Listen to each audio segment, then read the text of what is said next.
To hold sovereignty over a society, you need not control its economy or military. You only need the power to declare a state of exception. This is the axiom of Carl Schmitt, a German legal philosopher whose theories provided the structural justification for the Third Reich. Today, Schmitt's work is experiencing a resurgence. Radical movements across the spectrum are using his frameworks to challenge the foundations of liberal democracy.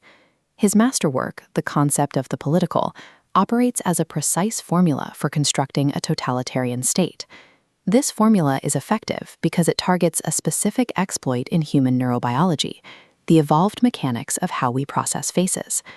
Examining the intersection of this legal theory and our evolutionary hardware reveals how modern political tribalism scales into systemic collapse. Liberal democracy assumes that politics is a process of rational negotiation, where conflicts are solved through debate, procedure, and consensus. Schmitt rejects consensus. He asserts that the essence of the political exists only in the existential, binary distinction between friend and enemy. To Schmitt, true democracy requires absolute homogeneity.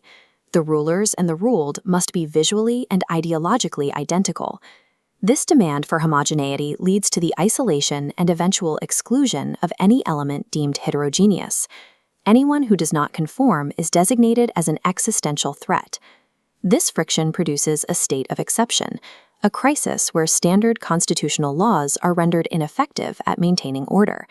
In this moment, sovereignty belongs to whoever possesses the authority to suspend the law, declare the enemy, and resolve the crisis through force.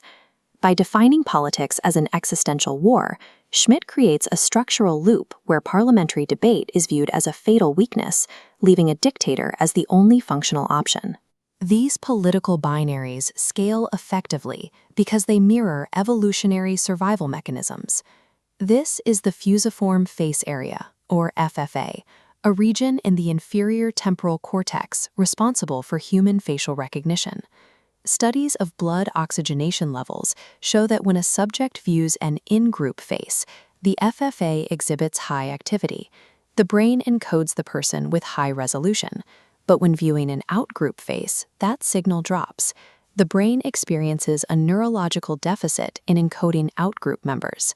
At a biological level, the mind fails to recognize out-group members as individuals. It strips away the unique traits that drive empathy. This is out-group homogeneity. The mind processes perceived enemies strictly as a uniform, threatening category. Schmitt's legal instruction to declare the enemy functions as a biological trigger. It engages neural pathways that bypass individual recognition, effectively automating the process of dehumanization. Schmitt's eventual membership in the Nazi Party was not a detour, but the structural requirement of his demand for a qualitative total state. This reliance on the friend-enemy distinction was the shared operating system of 20th century European fascism. Modern radical movements continue to utilize this same binary sorting mechanism to build power. We see this logic reflected in doctrines like no enemies to the left or no enemies to the right.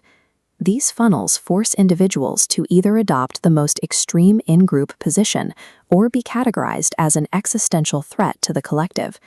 When social issues are reduced to battles between allies and bigots, or patriots and traitors, it triggers the neurological deficit that prevents us from seeing our opponents as individuals. Whenever an ideology denies the possibility of neutrality and demands total loyalty, it is running Schmitt's totalitarian software to prepare for a state of exception. Humans are biologically wired for tribal conflict. Schmitt authored the legal apparatus to exploit that wiring on a systemic scale. The debates and procedures of a liberal democracy function as engineered shock absorbers, built to restrain these biological defaults. Constitutional laws prevent a sovereign from unilaterally defining the in-group and eradicating the out-group. When modern rhetoric demands that we abandon these procedural norms to fight an existential threat, it is a direct invocation of Schmittian logic. Once the state of exception is normalized as a valid tool, the structural collapse into the total state becomes a self-fulfilling process. The survival of a free society depends on recognizing and rejecting the biological temptation of the friend-enemy distinction.